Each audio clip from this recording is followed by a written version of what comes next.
നമസ്കാരം. ജയശങ്കർ, വള്ളുവനാട് മാട്രിമോണിയൽ, ഒറ്റപ്പാലം.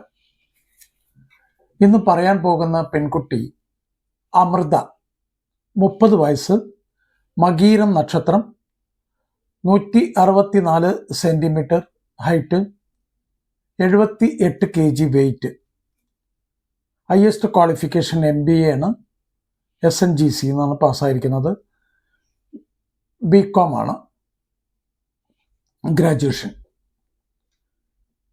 അവൈറ്റീസ് ഹോസ്പിറ്റലിൽ customer relation സെല്ലിലാണ് work ചെയ്യുന്നത്. അച്ഛൻ മുരളീധരൻ, ex-NRI ആണ്. അമ്മ ബീന, ഒരു യങ്ങർ ബ്രദർ സ്റ്റുഡൻ്റ് ആണ്. പാലക്കാട് കൊടുവായൂർ എന്ന് പറഞ്ഞ സ്ഥലത്താണ് സെറ്റിൽ ചെയ്തിരിക്കുന്നത്. Middle class family. അവർ നോക്കുന്നത് 31 തൊട്ട് 36 വയസ്സ് വരെയുള്ള ഏജ് പ്രിഫറൻസ് ആണ് അവർ പറഞ്ഞിരിക്കുന്നത്. കേരളത്തിൽ നിന്ന് പുറത്ത് ഇല്ലെങ്കിൽ ഫോറിൻ കൺട്രികളിലേക്ക് റീലൊക്കേറ്റ് ചെയ്യാൻ താല്പര്യമുള്ളൊരു കുട്ടിയാണ്. അമൃതയെക്കുറിച്ച് ഒരിക്കൽ കൂടെ ഞാൻ പറയാം. അമൃത 30 വയസ്സ്, മകീരം നക്ഷത്രം, 164 centimetre height, BCom and MBA ആണ് ക്വാളിഫിക്കേഷൻ. അവൈറ്റീസ് ഹോസ്പിറ്റലിൽ കസ്റ്റമർ റിലേഷൻ സെല്ലിൽ വർക്ക് ചെയ്യുന്നു. അച്ഛൻ മുരളീധരൻ, ex-NRI, അമ്മ ബീന, യങ്ങർ ബ്രദർ സ്റ്റുഡൻ്റ് ആണ്. പാലക്കാട് കൊടുവായൂർ എന്ന് പറഞ്ഞ സ്ഥലത്താണ് സെറ്റിൽ ചെയ്തിരിക്കുന്നത്. 31 തൊട്ട് 36 വയസ്സ് വരെയുള്ള കുട്ടികളെയാണ് അവർ നോക്കുന്നത്. കേരളത്തിൽ നിന്ന് പുറത്ത് ജോലി ചെയ്യുന്ന കുട്ടികൾ അല്ലെങ്കിൽ ഫോറിനിൽ ജോലി ചെയ്യുന്ന കുട്ടികളെയാണ് അവർ താല്പര്യം ഉള്ളതെന്ന് പറഞ്ഞിട്ടുണ്ട്. ഈ അച്ഛൻ അമ്മ കുട്ടി എൻ്റെ ഓഫീസിൽ വന്നിട്ടുണ്ടായിരുന്നു. ഞങ്ങൾ കുറേ നേരം ഇരുന്ന് സംസാരിച്ചു. വിശദമായിട്ട് തന്നെ ആ കുട്ടി കാര്യങ്ങളൊക്കെ എന്നോട് പറഞ്ഞു. ഞാൻ ഇങ്ങനെയൊക്കെയാണ് നോക്കുന്നത്. വളരെ ചിരിച്ച് കളിച്ച് ഒക്കെ വർത്തമാനം പറയുന്ന, അതായത് ചില കുട്ടികളുണ്ടല്ലോ ഒന്നും മിണ്ടാതെ ഇരിക്കുന്ന, അങ്ങനെയൊന്നുമല്ല. നന്നായിട്ട് വർത്തമാനമൊക്കെ പറയും. നല്ല ഒരു മാച്യൂർഡ് ആയിട്ടുള്ള ഒരു കുട്ടി. അപ്പോൾ ആർക്കെങ്കിലും, അതായത് ആൺകുട്ടികളുടെ രക്ഷിതാക്കൾക്ക് ഫോറിനിലോ അല്ലെങ്കിൽ ഔട്ട്സൈഡ് കേരള ജോലി ചെയ്യുന്ന ആൺകുട്ടികൾക്ക് വേണ്ടിയിട്ട് തീർച്ചയായിട്ടും അമൃതയുടെ കേസ് പരിഗണിക്കാവുന്നതാണ്. ഫർദർ വിവരങ്ങൾ വള്ളുവനാട് മാട്രിമോണിയലുമായിട്ട് ബന്ധപ്പെട്ട് കഴിഞ്ഞാൽ ഞങ്ങൾ തരുന്നതാണ്. എല്ലാ വീഡിയോകളിലും ആവർത്തിക്കുന്ന അല്ലെങ്കിൽ പറയുന്ന 1-2 കാര്യങ്ങൾ പറഞ്ഞ് ഈ വീഡിയോ ഞാൻ അവസാനിപ്പിക്കാം. വിവാഹപ്രായം എത്തിയ കുട്ടികൾ വീട്ടിലുള്ളപ്പോൾ അച്ഛനമ്മമാർക്ക് കുറച്ച് ടെൻഷനാണ്. ആവശ്യത്തിനും അനാവശ്യത്തിനും ഒക്കെ ആയിട്ട് ടെൻഷനാണ്. ചെറിയ തോതിലൊക്കെ ടെൻഷൻ വേണം, പക്ഷേ നിർഭാഗ്യവശാൽ എല്ലാ കാര്യത്തിലും ടെൻഷനാവുന്ന ഒരു സ്ഥിതിയാണ് കാണുന്നത്. അപ്പോൾ എങ്ങനെ നമുക്ക് ഈ ടെൻഷനൊക്കെ ഒന്ന് കുറച്ച് കാര്യങ്ങൾ എങ്ങനെ മുന്നോട്ട് കൊണ്ടുപോകാം എന്നുള്ളതിൻ്റെ ഒരു 2-3 ടിപ്സ് പറഞ്ഞിട്ട് ഇവിടെ നിർത്താം. ഒന്ന്, കല്യാണപ്രായം എത്തിയ അല്ലെങ്കിൽ വിവാഹം നോക്കണം എന്നൊരു തീരുമാനമായി കഴിഞ്ഞാൽ ആ കുട്ടിയുമായിട്ട് രക്ഷിതാക്കൾ അല്ലെങ്കിൽ സഹോദരങ്ങളൊക്കെ നന്നായിട്ട് സംസാരിക്കുക. എന്തൊക്കെയാണ് അവരുടെ അഭിപ്രായങ്ങൾ എന്ന് ചോദിക്കുക. പല അഭിപ്രായങ്ങളും പറയാനുണ്ടാവും. ഒന്ന്, ക്വാളിഫിക്കേഷൻ ഇന്നതാവണം, ഹൈറ്റ് ഇത്ര വേണം, ഇന്ന ലൊക്കേഷൻ ആയാൽ നന്നായി എന്നൊക്കെ പറഞ്ഞിട്ട് 100% ഒന്നും മീറ്റ് ആവില്ലെങ്കിൽ പോലും നന്നായിട്ടൊന്ന് സംസാരിക്കുക. ചിലപ്പോൾ ആ സമയത്തായിരിക്കും ആ കുട്ടി പറയുക, എനിക്ക് ആൾറെഡി ഒരു ലവ് അഫെയർ ഉണ്ട്, അതുകൊണ്ട് നിങ്ങൾ നോക്കണ്ട എന്നുള്ളത്. അപ്പോൾ ഈ കുട്ടിക്ക് സംസാരിക്കാനുള്ള ഒരു സ്വാതന്ത്ര്യം പോലും പല വീടുകളിലും കുട്ടികൾക്ക് സംസാരിക്കാനോ അല്ലെങ്കിൽ പറയാനോ ഉള്ള സ്വാതന്ത്ര്യമില്ല. പേടിച്ചിട്ട് അച്ഛൻ എന്ത് പറയും, അമ്മ എന്ത് പറയും, ആകെ ഒരു പേടിയായിരിക്കും. അപ്പോൾ നന്നായിട്ടൊന്ന് സംസാരിക്കുക, എല്ലാ കാര്യങ്ങളും മനസ്സിലാക്കുക.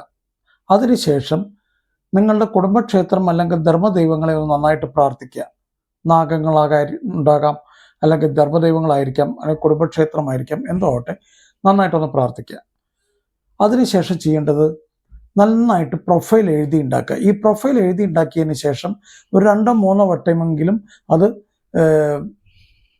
വായിച്ച് നോക്കണം. കൃത്യമായിട്ട് വായിച്ച് മനസ്സിലാക്കുക എന്താണ് എഴുതി വച്ചിരിക്കുന്നത് എന്നുള്ളത്. ഒരാൾക്കും വായിക്കുന്ന സമയത്ത്, അതായത് മറ്റുള്ള രക്ഷിതാക്കൾ വായിക്കുന്ന സമയത്ത് അവർക്കൊരു ടെൻഷൻ ഉണ്ടാവരുത്, അല്ലെങ്കിൽ ഒരു ബുദ്ധിമുട്ടിലാവരുത് അത് വായിക്കുമ്പോൾ. എന്താണ് പ്രൊഫൈൽ എഴുതുമ്പോൾ ശ്രദ്ധിക്കേണ്ട 2-3 കാര്യങ്ങൾ പറയാം. ഒന്ന്, ജാതകത്തിനെ കുറിച്ച് വളരെ കുറച്ച് കാര്യങ്ങൾ എഴുതുക.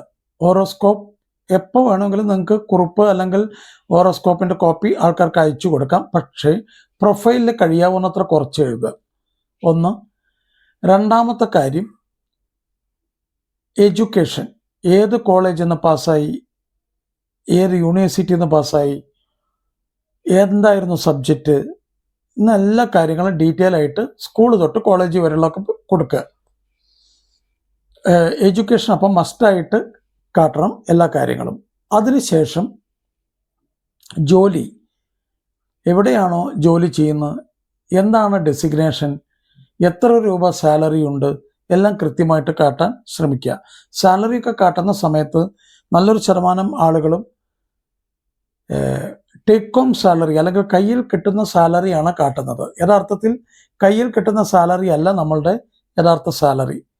നമ്മുടെ സാലറി വന്നിട്ട് CTC എന്ന് പറയും, കോസ്റ്റ് ടു കമ്പനി. അതാണ് നമ്മളുടെ സാലറി.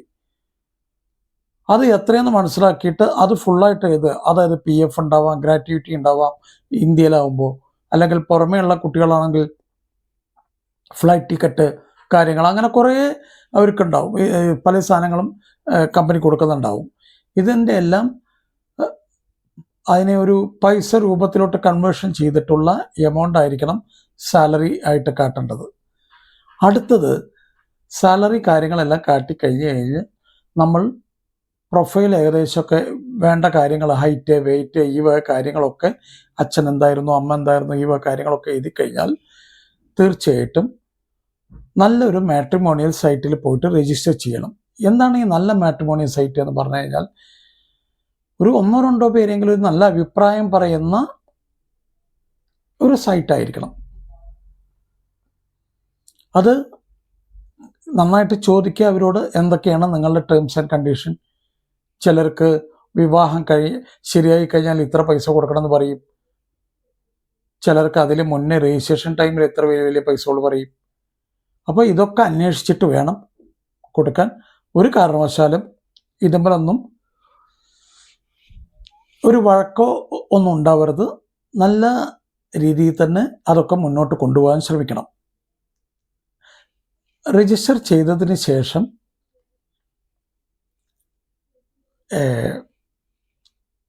നിങ്ങൾക്ക് പ്രൊഫൈലുകൾ കിട്ടുവാൻ തുടങ്ങും. പ്രൊഫൈലുകൾ കിട്ടിക്കഴിഞ്ഞു കഴിഞ്ഞാൽ അത് മക്കളെ കാട്ടുക. അവരുമായിട്ട് ആ പ്രൊഫൈൽ ഡിസ്കസ് ചെയ്തതിന് ശേഷം ഫോട്ടോ കാര്യങ്ങളൊക്കെ കാട്ടിക്കൊടുക്കുക. ഫോട്ടോ കാര്യങ്ങളെല്ലാം കാട്ടി കുട്ടികൾക്ക് ഓക്കെയാണ്, ശരി നോക്കിക്കളയാം എന്നൊരു തീരുമാനമെടുത്താൽ 2, 3, 4, 5 ജോത്സ്യൻ്റെ അടുത്ത് പോകണം. അതായത് എന്തിനാണ് ഇത്ര അധികം ആളുകളുടെ അടുത്ത് പോകുന്നതെന്ന് ചോദിച്ചു കഴിഞ്ഞാൽ, ഏതെങ്കിലും ഒരു ജോത്സ്യൻ നോ എന്ന് പറഞ്ഞു കഴിഞ്ഞാൽ അടുത്ത ജോത്സ്യനെ കാട്ടുക. അങ്ങനെ ഒരു 5 പേരെടുത്തെങ്കിലും പോവുക. ഈ 5 പേരും നോ എന്ന് പറഞ്ഞാൽ പിന്നെ ജാതകം മസ്റ്റായിട്ട് നോക്കണം എന്നുള്ളവർ ഒരിക്കലും പിന്നെ നോക്കണ്ട. ജാതകം നോക്കണം എന്നുള്ളവർ തീർച്ചയായിട്ടും 3, 4, 5 ഏതെങ്കിലും ഒരു ജോത്സ്യം നിങ്ങളോട് ഓക്കെ പറഞ്ഞാൽ അത് വെച്ച് മുന്നോട്ട് പോകണം. ഇനി ജാതകം ഓക്കെ, ഫാമിലി, കുട്ടികൾ, അവർക്കൊക്കെ ഓക്കെ ആയി കഴിഞ്ഞു കഴിഞ്ഞാൽ അടുത്ത സ്റ്റേജ് എന്ന് പറഞ്ഞാൽ നോർമലി പെണ്ണ് കാണൽ ചടങ്ങാണ് നമ്മുടെ നാട്ടിൽ നടക്കുന്ന ഒരു സ്റ്റെപ്പ്. പെണ്ണ് കാണൽ ചടങ്ങിൽ എൻ്റെ ഒരു അഭിപ്രായത്തിൽ ചാടി കയറി പോകരുത്. കുട്ടികൾ തമ്മിൽ കുറച്ച് ദിവസമെങ്കിലും അവർ വാട്സാപ്പ് ചാറ്റിൽ കൂടെ, ഫോണിൽ കൂടെയൊക്കെ സംസാരിച്ച് ഒരു ഫ്രണ്ട്ഷിപ്പ് ബിൽഡപ്പ് ചെയ്യണം. ഫ്രണ്ട്ഷിപ്പ് ബിൽഡപ്പ് ചെയ്തതിന് ശേഷം മാത്രമേ അവർ പെണ്ണ് കാണൽ ചടങ്ങിലേക്ക് പോകാവൂ. പെണ്ണ് കാണൽ ചടങ്ങ് തന്നെ പുറത്ത് വെച്ച് കാണുകയാണ് അഭികാമ്യം. പുറത്ത് വെച്ച് കാണുന്ന സമയത്ത് കൃത്യമായിട്ട് കുട്ടികൾ പറയും, എനിക്ക് വേറെ ബന്ധമുണ്ട്, ഇത് അച്ഛൻ്റെ അമ്മയുടെ നിർബന്ധത്തിന് വഴങ്ങിയിട്ട് വന്നിരിക്കുകയാണ്, അതുകൊണ്ട് നീ വേറെ നോക്കിക്കോളൂ. ഇങ്ങനെയൊക്കെ പറയുന്ന അനവധി കുട്ടികളെ എനിക്കറിയാം. അപ്പോൾ അതുകൊണ്ട് കഴിയാവുന്നത്ര പുറത്തു വെച്ച് കാണാൻ ശ്രമിക്കുക. സംസാരിക്കുന്ന സമയത്ത് കുട്ടികൾ വാട്സപ്പ് ചാറ്റും അല്ലെങ്കിൽ ഫോണിൽ കൂടെ ഒക്കെ സംസാരിക്കുന്ന സമയത്ത് തീർച്ചയായിട്ടും ഫാമിലി ബാക്ക്ഗ്രൗണ്ട്, എഡ്യൂക്കേഷൻ, മെഡിസിൻ,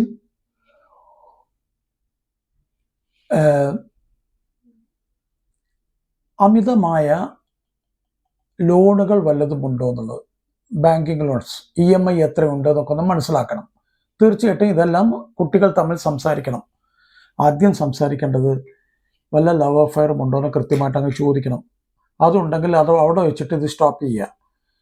ഇല്ലെങ്കിൽ മാത്രമേ മുന്നോട്ട് പോകാവൂ. ഇങ്ങനെയൊക്കെ ചെയ്ത് ഓരോ സ്റ്റെപ്പ് ബൈ സ്റ്റെപ്പായിട്ട് പോയി കഴിഞ്ഞു കഴിഞ്ഞാൽ, ഞാനിവിടെ കാണുന്ന ഒരു കാഴ്ച എന്ന് പറഞ്ഞു കഴിഞ്ഞാൽ, റിട്ടയർഡ് ആയിട്ടിരിക്കുന്ന അച്ഛനമ്മമാർക്ക് സ്വസ്ഥമായിട്ടുള്ളൊരു റിട്ടയർഡ് ലൈഫ്, കുട്ടികളുടെ ദാമ്പത്യ ജീവിതം, വിവാഹം കഴിഞ്ഞു കഴിഞ്ഞാൽ ദാമ്പത്യ ജീവിതമൊക്കെ ഒരു നല്ല ഭംഗിയായിട്ട് മുന്നോട്ട് പോകുന്ന കാഴ്ചകൾ ധാരാളം കാണുന്നുണ്ട്.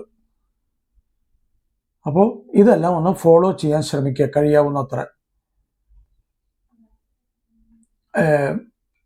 എല്ലാവർക്കും മംഗളാശംസകൾ നേർന്നുകൊണ്ട് ഞാൻ നിർത്തുന്നു. നന്ദി, നമസ്കാരം. ജയശങ്കർ, വള്ളുവനാട് മാട്രിമോണിയൽ, ഒറ്റപ്പാലം.